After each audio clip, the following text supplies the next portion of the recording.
chers internautes au Balandia Vision Plus, vous nous suivez de partout, Paris, France, Belgique, Grande-Bretagne, en Afrique, même la RDC, Bolandabiso partout. Alors les lots à hôpital, il y a Kalembele, mais comme vous le voyez à travers ces images, infirmier à RDC, infirmière, de manière générale, décrété grève. Il y a 3 jours, lobby, baro simba, maladie, barouena, hôpitoté.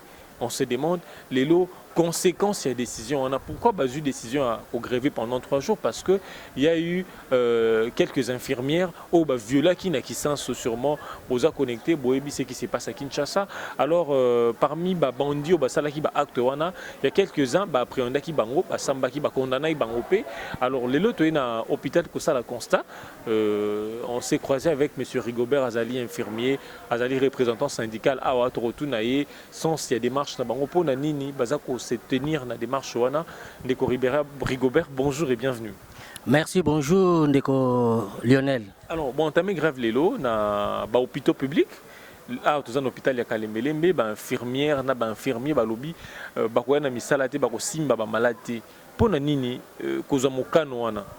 Oui, nangina nous a rectifié moi muke, nazali représentant et infirmier à na Kalembelembe, mais plutôt je suis le secrétaire général adjoint de l'Union nationale des infirmiers du Congo, c'est-à-dire les syndicats où ils sont regroupés uniquement par infirmiers. Doit pinga nazali mukambi na yango. Awa nakacha Kalembelembe ezali tozali ko landa kotala réellement ce qui applicabilité ya grève ezali effectif na ba institution na biso nde yango na bozi biso. Bon, pona kozonga na mutuna na yo. Évidemment, décision na tozwa ki yango pourquoi parce que na kanisi yo moko zali kombono lobby yango malamu. Ben filmé ba lobby ya RDC nyonso. Ba lobby trop c'est trop, c'est trop. Kaka bango bazali ko violer, kaka bango bazali ko chosifier. Gouvernement azali komona na te. Gouvernement azali komona na te tango bazali ko malmener ben filmé, tango bazali ko saboter ben filmé, tango bazali ko violer ko boma ben filmé. Na awa lelo ezali na Kinshasa, mais avant Kinshasa, na yoka ki bomo yoka ki na Ituri, boyoka ki na Est, na Sud Kivu, na Nord Kivu. Ndenge nini baboma ki ben filmé, ndenge nini batu bazali ko biki sa population. Bazali ko boma bango na ba poste na bango ya musala atabino moko. Na moment tango bazali ko boma batu, droit de l'homme azomona na te. Parce que bazo bon ben infirmier na ben civique droit de l'homme azate mais tango ce que kokoma que non bazui un civique moko bakangié babo mayepe wana droit de l'homme a télémé yango tozoko lobake non biloko o ya droit de l'homme bozali wapi bino bata droit de l'homme bozali wapi tala tina ben infirmier basenga ki implication ya chef de l'état et puis bakulu na yango kaka bango nde soki bakangi bango bakotinda bango na makala 2 jours après 3 jours après omona bango babimi baza na libanda. Motango bakobima libanda bazali ko continuer ko sala musala wana. Alors ozomona ke nyonso wana ezali ko sepelisa ba minga ngati surtout oya Kinshasa pe ya RDC mobimba. Ndeko Rigobert, s'il vous plaît, au lobby qui vous a ko senga implication mokonzi ya mboka des chefs de l'État. Mais au moins que chef de l'État gouvernement de manière générale va s'activer parce que les lots procès wana ya ba je dirais criminel, présumé assassin wana, présumé bandit wana. Et se tenir de manière foraine. Et puis, il y a quelques-uns qui sont condamnés, mais à s'impliquer. Mais pourquoi poser une décision où il causer la mort d'homme, la mort, il y a la passion ébélée? C'est vrai, oyebi benfirmier bazali batumoko bazana motema munene. Nakasi tango boyoka kabandeko mususu basala ka grève to bakei na grève benfirmier bakendaka te. Parce que benfirmier bayebi ke soki lelo bango bakei population de mutako sibir. Et puis grève benfirmier ezalaka ka mobulu na kati ya mboka. Nde yango mona kati na benfirmier balingaka ko kende grève te. Mais soki ya mbala oyo benfirmier balobi bakende grève. Baki grève pona nini? C'est vrai, na kansi boyoka qui va violer ba concert na bisoana. Bazala qui combien? Bazala qui plus de 50. Na plus de 50 tu wana bokangi kaka 6. Na 6 wana ça représente combien? Combien de pourcents? Mais ça enquête Ndeko Rigobert, enquête ezala na temps déterminé té. Enquête au cause après 5 ans hein. C'est vrai ça enquête, mais oyebi enquête ya mboka ondenge salemaka babanda. Ozolinga botia justice pression. Et pourtant, les boutiques à justice, ça, Moussa, Malembe. Non, tokoki kotia justice pression. Au contraire, tous allez koloba na justice. Ba infirmier bazali ko senga na justice a continuer ko sala musala na ye. Toyebi banquete ya mboka oyo ndenge bandaka. E bandaka me estila kati. Ndenge bakanga ki siso na komona. O même bakangi wana. Lobi lobo mona bango libanda. Et puis pas seulement ça, mais ceux qui biso to gréver les sous pona nini. Na koyeb sa wonte lokomoko. Oyebi ben filmer ba grève ba violer wan. Peut-être bino boyebi yango te menazo yebi sabino. Banda ba banda ko sala na ministère à santé. Na gouvernement na mboka na biso. Bazali batu moko tu bazali reconnaître. Bazali ko benga bango ba NI. Azata na prime te. Azata na salaire te, bafuta ke ata un zaïr te, ata un franc te, mais azali ko sala pona ko bikisa milimo ya bato. Mais tala sikoyo, mutango oyo azali ko se sacrifier lokola bénévole pona ko bikisa milimo ya bato, ba ye ko violer ye. Ata yo moko. Nde yango ben infirmier balbaki non. Wana ezali biso ba dirigeante, mais ezali base ben infirmier bango babi non. Tonito la kisa siko na gouvernement que non, to lingi siko ba considérer ben infirmier parce que bazali ko considérer bisoté. Nde yango moni ba décider ba kine na grève. Biso lokola tozali dirigeant, yebi ki na syndicat, ce n'est pas les dirigeants mais c'est la base. Base lokola ba décider biso to ko sala ni. Ata mokano eza mabe, boko regarder bazona te, bi boza ba kambide. Base décider, bomoni que non, ba ninga. Na décision on peut au moins te que lo soki batu ba we biso peut tous responsable attaque de là on a moto et gouvernement et c'est ngeli beaucoup critiquer pena bazango. Oui, c'est vrai. Oyebi responsabilité on ezali ya bisoté. Responsabilité ezali ya gouvernement parce que la constitution na biso balobi ete gouvernement de la police na FARDC bangonde bazali obligé à veiller ko protéger vie ya batu na ba bien na bango. Alors soki lelo oyo musala na ezali ko sala malamu te olingi ben filmer ba sala nini ba vanda ba continuer ko boma bango ba continuer ko violer bango parce que ba vie ya batu ko kufa mais soki boyeba ki ba vie ya batu ba ko kufa et singela ki gouvernement zo ba précaution. Est-ce que formule idéale ya ko réclamer pour exprimer ras-le-bol na binozara grève?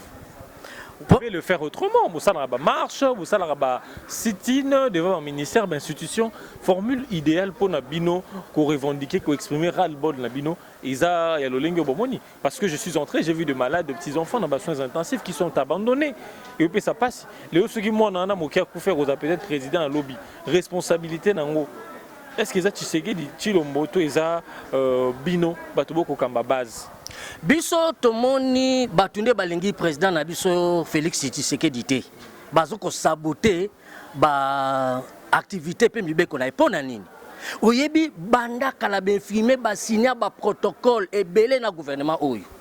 Ata protocole moko ezali respecté te banda 2013, 2015, tilelo oyo. Et d'ailleurs récemment tu ko sala na ministère à santé tu ko sala batede esengela ki to banda télé même pour la kotala problème ba infirmier nakasi bozo yoka yango lelo gros ezali na milieu infirmier bazali ko mécaniser bazali ko pesa mbongo kaka na catégorie moko na ministère à santé mais ba infirmier bazali abandonné nyonso wana ba infirmier bazali ko décrire yango to sala ki grève te to sali ba marche to sali ba sitting devant la primature devant ministère à budget midi azo tinda biso na primature primature rotina biso na santé bazo ko tamusa ba infirmier mais non nde yango na infirmier balbi OK lokola balingi ko considérer la personne de l'infirmier cette fois-ci totikana no bopito comme ça gouvernement a ça na place ba infirmier na bandeli motuna parce que vous toujours que se maintenir en fait en position on a les lots ceux qui les lots to bengi ONG moko e compté na 3 jours il y a grève sèche au lancé des nombreux peut-être autant de morts nani a cause à la responsable. Oui, merci pour la question. Question non na yo ki on malamu nakanisi peut-être yo pe oyoka ki mango parce que non et ça besoin ngabacha Félix Nereur on dirait aux autres ki mango soyez précis et... Oui, mais responsabilité ezali na gouvernement responsabilité ezali ya gouvernement et après même ministre na ba ministre na ye bangonde parce que bangonde zengeli basunga mokonzi ya mboka bangonde basengeli ba accompagner le chef de l'État omoni na kati ya ndako na ndako tozali na papa tozali na mama tozali na bana mais soki yo moboti otala kaka mwana moko bana mususu ozali ko kipe bangote soki lelo mwana wana tomboki yebisanga faute ezali ya nani faute ezali ya mwana obeza ya baboti nde yango na tolobiki no bato bazali ko saboter mbusala ya chef de l'État ils ont responsabilité au gouvernement et ça bien filmé ceux qui les ont dénombré ba mort na kati ba hôpitaux ezali bisoté ezali par ya gouvernement vous assure très sûr. Il y a Florence ceux qui n'ont oui, Florence Nightingale. Il y a un tozali. Écoutez, oyebi nakoko yebi so eloko moko. Tozana ordre des infirmiers. Mais to sengi même statut spécifique ya infirmier tilelo. Eloko mo esalemete. Ozomona. le lelo comme que salamité ministre a so promettre biso gouvernement bazali ko promettre biso bazali ko endormir biso na budget lelo oyo parlement ezongi to déposer ki barème na biso na budget pour la catégorie professionnelle d'infirmier mais il est là comme ils ont ça le matin vous comprendre ce qu'on connaît que non faut tu en les aller anal il y a bien infirmier et ça il y a gouvernement to comme ina suka bongo ndeko Rigobert mbela na yo na baimboka na mokonzi ya mboka merci awa tozali ko senga epa ya mokonzi ya mboka tata na biso Félix Antoine Tshisekedi Tshilombo atala likambo ya ba minganga o ba bengi ba infirmier tolandaka même na ba radio na ba télévision tant bazali koloba balobaka kaka likamba batu moko me babosa na ke nini ministère de santé batu basimbi yango la ezali nde be infirmier ata la condition de vie et de travail ya ba infirmier et puis tous à s'impliquer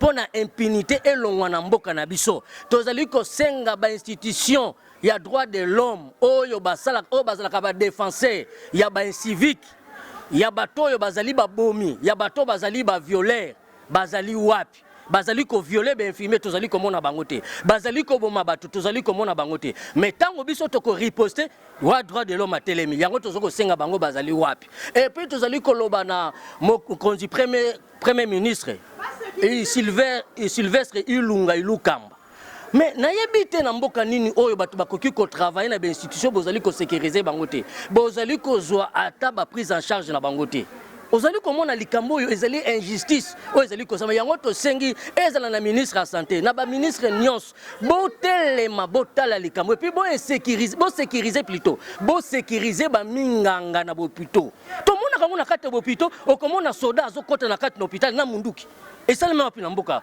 nini makambo na salema mais na Congo ezo salema okomona soda ko kota na kati na hôpital na munduki na ye et puis muto ko inquiéter azali ko zipo ba minganga ba mbata na kati na ba lieu de travail mutu moko koloba na ye tozali ko senga même papa Tambwe Moamba na Sénat azwa mibeko toyoka ata mibeko moko te salema pona ko sécuriser ba minganga ko sécuriser pona makambo etali protection ya ba infirmier to ba minganga na kati na ba hôpitaux to mona yango te yango to sengi di moins cette fois-ci bakota likambo ya ba minganga parce que dit c'est trop oui justement alors ba infirmier a lancé grève il y a 3 jours a lancé un molelo balobi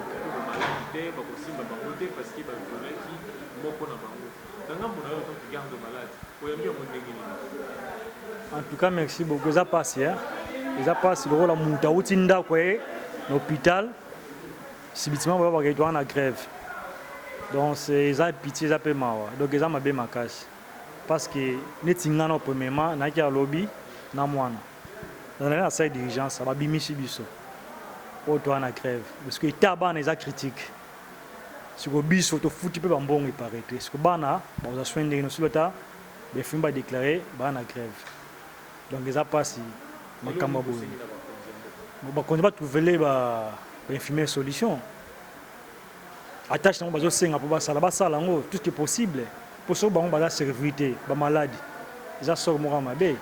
Bon, réaction nangeza limingeza regret ya komona ba minganga o bazo kipe santé na mboka na biso ba ya kokutana na ba makambo oyo et c'est passé ya ba viol et puis ba impayement et puis ba impayement o ezala réglé te mingi ezozala pa ba nouvelle unité.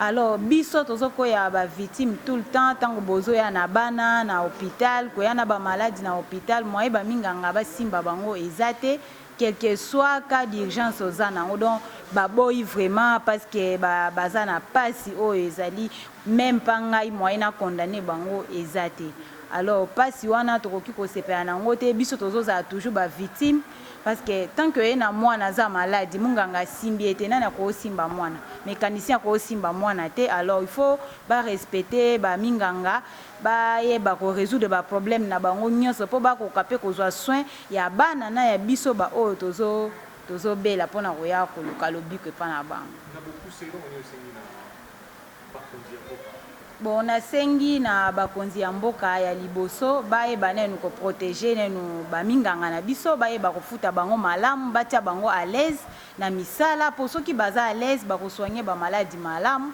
soki baza à l'aise bakoyamba ba maladie malamu et puis baza sécuriser. Vraiment totondi botondi ndeko Rigobert Bolandi modèle à Katani Penza yepazali infirmier à part kozala secrétaire général adjoint à unique à Zapé infirmier à Pessima Cantina Boki Pembela nae to comme bongo na suka merci ya ko landabiso bino banso bozo libaku ya ko landabiso de part et d'autre to kutani bongo na mikolo ezali koya.